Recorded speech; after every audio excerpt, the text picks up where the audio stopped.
Hey guys, welcome back. Bolt Spider here, and today we're going to be doing another How to Deck build since Yu-Gi-Oh! News has slowed down for now because there's really isn't much that the OCG is going to be revealing in the next few days. So we're going to be going back to another How to Deck build, and we're going to give the wheel a great spin, and let's see what we get if it's, let's hope, Flundereeze. Okay, this is a deck that I have not touched yet, but there are some reliable sources I can get. So let's do this. So Floowandereeze. This is a new deck that's coming out in Burst of Destiny, and we get to play with the brand new card of what was the brand new card? This card right here. This card is absolutely amazing for it. So let's just get right into it. I know that Robina and this new card are instant 3-ofs because of how the decks are. I am excited to this because it is a new deck, new concept. I know it's all based on normal summons and controlling what your opponent does. I don't know any of the combos. I'm going to state that now. But let's get right into it. So 3 Robin, we're going to need the no toucan. We're gonna need 3 Strick and 3 of the Eaglin. So off to a good start, and we're gonna need 2 of the Emperor Penguin, but sadly no Snowl. Sad to see no Snowl. Now we're also gonna need 3 of the Mysterious Map, and we also have the 3 of the Paradise, because Paradise is just so great. And this card is more of a win more, but I'm just going to put it in the side deck real quick.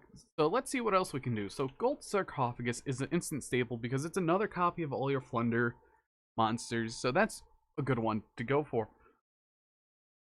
Now, you can also run things like Dimension Shifter if you want, because this is more of a control deck, but I don't really think I'm going to need it for now, but I'm still going to put it in because it is an option that we can run. Other things we can run are things like Cross-Out Designator with Imperial, Infinite Impermanence, and Effect Veiler. But outside of that, we're going to need 1 Rise of the Mega Monarch because this card is absolutely amazing. And an Avian because Apex Avian is just a main key card for the deck.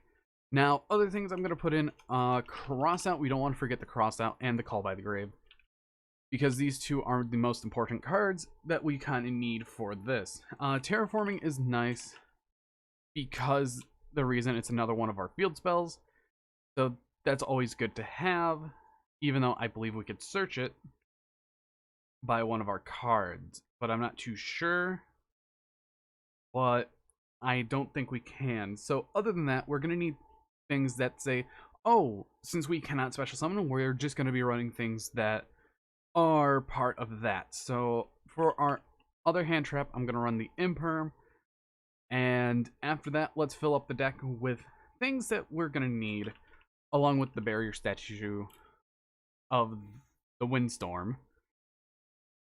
Now, for the other cards I want to put in things like Pot of Duality, Pot of Prosperity, or Extravagance. It really depends on which ones we're going to need. Now, Pot of Extravagance is good because it banishes 3 of 6 to draw 2. Pot of Prosperity digs into the deck, so I feel like Pot of Prosperity is going to be the one that we're going to go to because of what it does, because we dig down into the deck.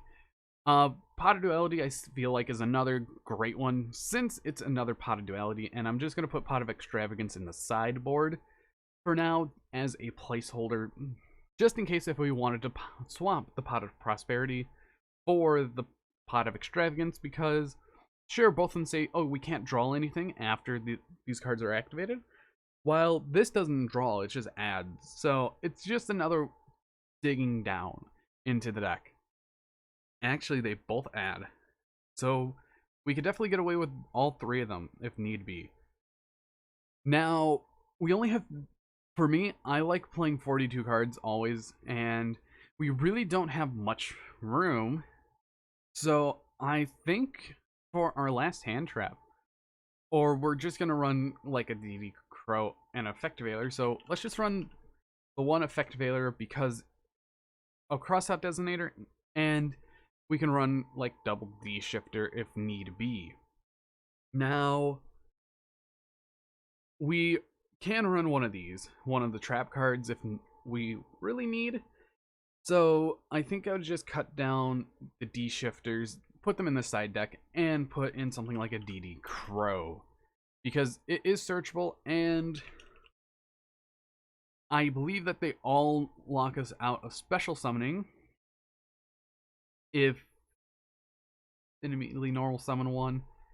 I don't think they lock us out of special summoning, but we're going to be running the triple assembled Nightingale because it's another searcher. And other things we could do are things like Downward Magician. I'm going to be running 2 along with Zeus because we have quite a bit of usage that we can do.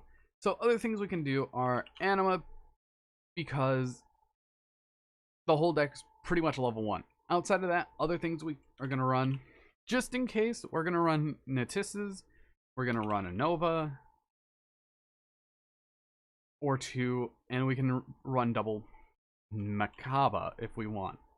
Makaba. So we have all this that we could do, and I have never played this deck before, so let's get right into it. So we're going to do a test hand real quick, and we open up pretty much this card. We're going to activate this by banishing one winged beast monster from our hand or field, so we can add to our hand a Robina. And I believe we get the effect of this right here. No, we're going to normal summon the Robina, then we're going to activate this guy's effect, and we're going to we could have chain block, but it's just easier that way. So we're going to add another monster. So all of them do, if this is normal summon, you can add one level 4 lower winged beast monster from your deck to your hand, then immediately after this effect resolves, normal summon one winged beast monster. So we can easily just normal summon and grab the one that we're missing, which is going to be Eaglin, which is always great to know. And we're going to normal summon out the Eaglin right here. Then we're going to get the Eaglin effect, and this allows us to add a level 7 or higher, and this is where we're going to get our Empquin. Then we're going to normal summon one winged beast, and we're going to normal summon out Stritch. Stritch is going to trigger its effect, allowing us to banish one card from our graveyard to normal summon a winged beast, and we're going to be summoning out the Emperor. And I would go banishing off Robin and Stritch. Then we're going to be activating the effect of our Empquin, using the effect of Robina, grabbing it back, and then we're going to be adding whatever else we really need, and I think we're just going to be adding Journey's End, and we're going to normal summon out the Robin. Then we're going to activate our field spell during the main phase, reveal 1, but that's fine, as I think this is a good board, but I think it could have been way better. Let's do one more test hand, and let's see what we can get. We get a Avian and a Ryza. So we're going to Pot of Prosperity for 6 because we have the targets that we can do. Going to be banishing one of each of cards that we really don't need, so we can dig as much as we can. And we get the combo piece that is very essential, which is a good thing. We're going to be adding Flundereeze in the Journey. So then we're going to be activating the Journey, banishing Robin. To add to our hand, we're going to be adding a Eagle. Next, we are going to normal summon out our Eagle, use its effect, and chaining Robins. So we can get the Robin back to our hand, and we're going to be searching out a level 7 higher, which is going to be our Empkin. Then we're going to be normal summoning one, which is our Robin, and Robin's going to trigger its effect. So we could search and add to our hand something like a Stritch. And then we're going to normal summon using it to summon out a Stritch. And we're going to be using Stritch's effect to banish any of these. And I feel like we're going to be banishing the Flundereeze.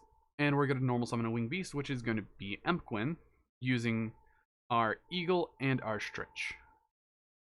We're going to use the Empquin, chaining both of the Eaglin and our lovely little friend of a Stritch, putting them back to our hand, grabbing our mysterious map, and we're going to normal summon out a monster, and I feel like we're going to normal summon out Stritch.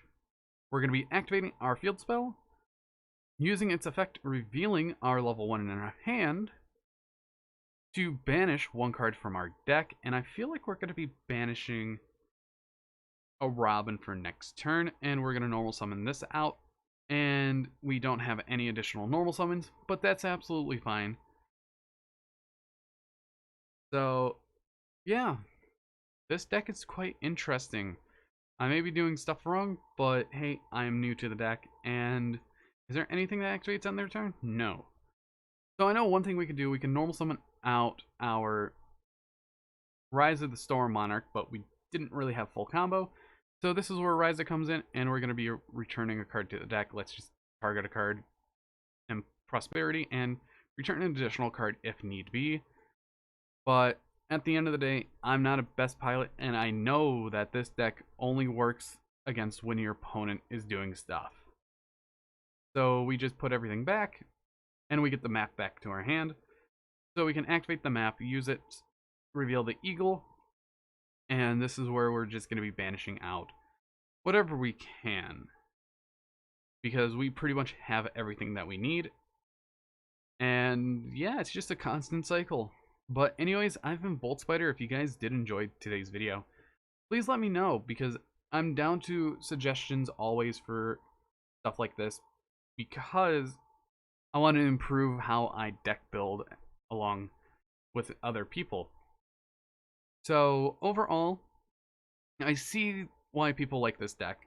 It does quite a bit, and you just do everything that everyone wishes they can do. Just gain advantage via normal summoning and all of that. So yeah, but anyways, I've been Bolt Spider. I hope you guys did enjoy this Flundereeze deck profile or how to deck build. But anyways, see you guys in the next video.